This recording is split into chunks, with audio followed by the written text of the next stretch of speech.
What is the greatest trouble that people have in their relationships? They feel as time goes by, people start showing their true colors, and these are dark colors. They are not pretty. So, how do you create and maintain a long lasting relationship? Well, that is the context of my video today. This is Priya Kumar. I'm a motivational speaker, author, and screenwriter, and it's a pleasure to be addressing you.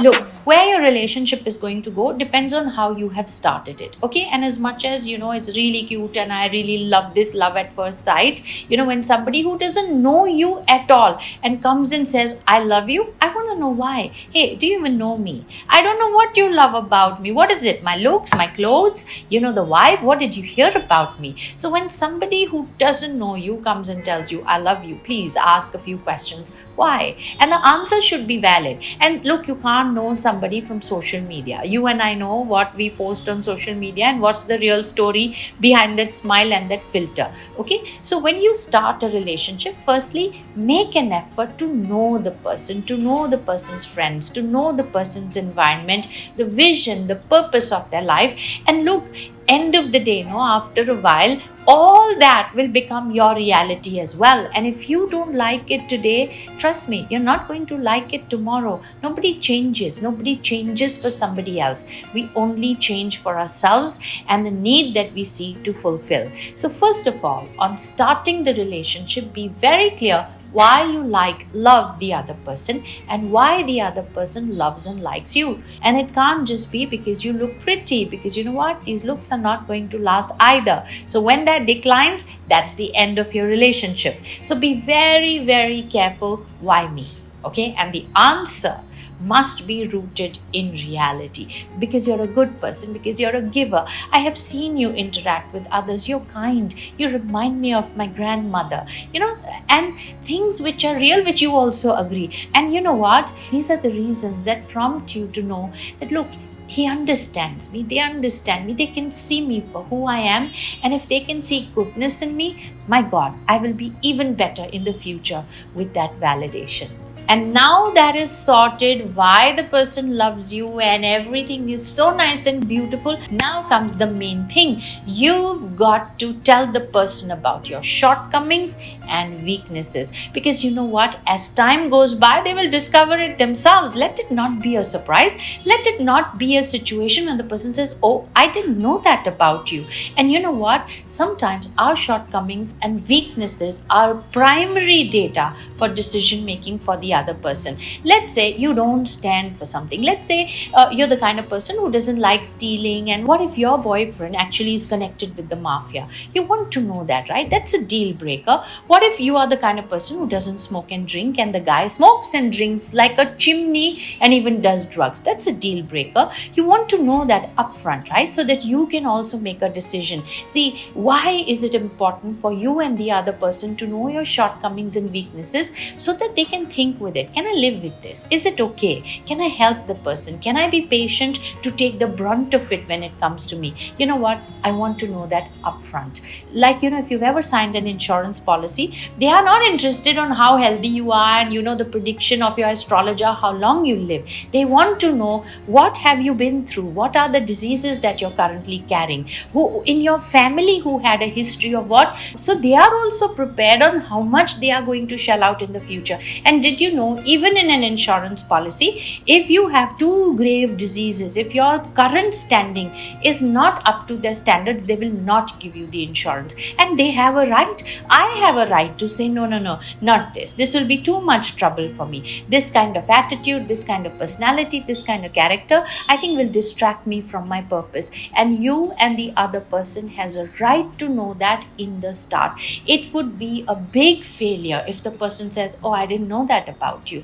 Now I found and seen your true colors. Why? Tell upfront. If you're a smoker, tell upfront. Look, I smoke. I'm a chain smoker. I smoke like a chimney. I know it's bad for health, but I don't know how to quit. And you know what? Maybe I don't want to quit also. So can you be patient with me? Is it okay with you? And if the person says no, then so be it. Be friends. See, you've not started the relationship yet. You've not gone deep in yet, right? So it's not going to hurt you and kill you as much. But imagine you are into the relationship and every day there is kid about your smoking and so on.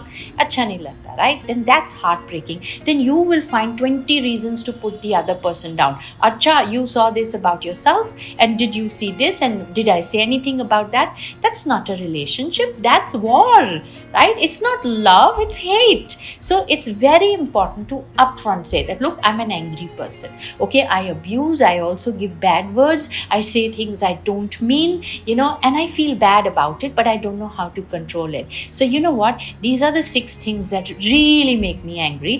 Can you help me with it? Can you be patient? And if I lose it, do you have the ability in you to understand it's not directed at you? Then I can think about it.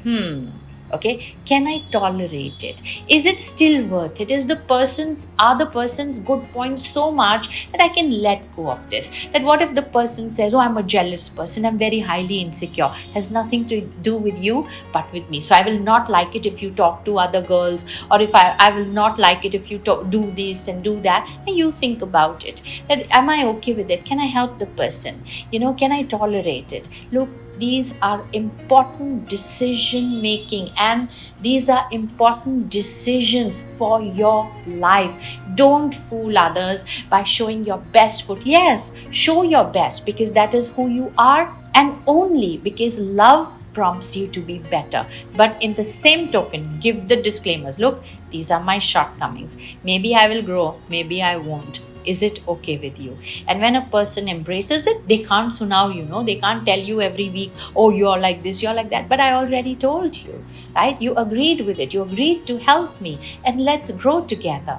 And let me tell you, nobody's perfect. When you get into a relationship, it's like buying a second-hand car. And what I mean is, there are flaws in it. The brand new car has no flaws in it. It has a warranty. If something goes wrong, you can return the car and get your money back also. I think, maybe. Yeah, but relationships and people are like second-hand cars. They come with inherent, something's going to go wrong, maybe on the first day, maybe on the second day, and some things will go wrong in the future as a result of wear and tear of attitude and circumstances and experiences. But you have to be willing to stop, get to the workstation and work on it together. But that comes from a standpoint of honesty, and honesty means being aware and admitting to your weaknesses, not as a disclaimer, oh, this is how I am and I'm not going to change, but with an attempt to say, I want to be a better person, because that's what love does, right? It makes you a better person, and together I will become a better person. And you know what? You will know that you have succeeded and that you have a great relationship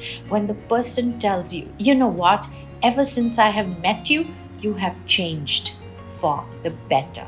And that is the purpose of 2 people coming together in love. I wish you love. And hey, I have to tell you, my new book, my little book of love, it's a collection of my original quotes, beautiful ones, the one-liners that give you an opportunity to think, reflect and introspect. I know it will add value to you, and when you have a chance to read it, do let me know how you like it. This is Priya Kumar signing off. Thank you for being connected with me, and thank you for allowing me an expression of my purpose. I value you, and I look forward for your comments. All right then, bye-bye.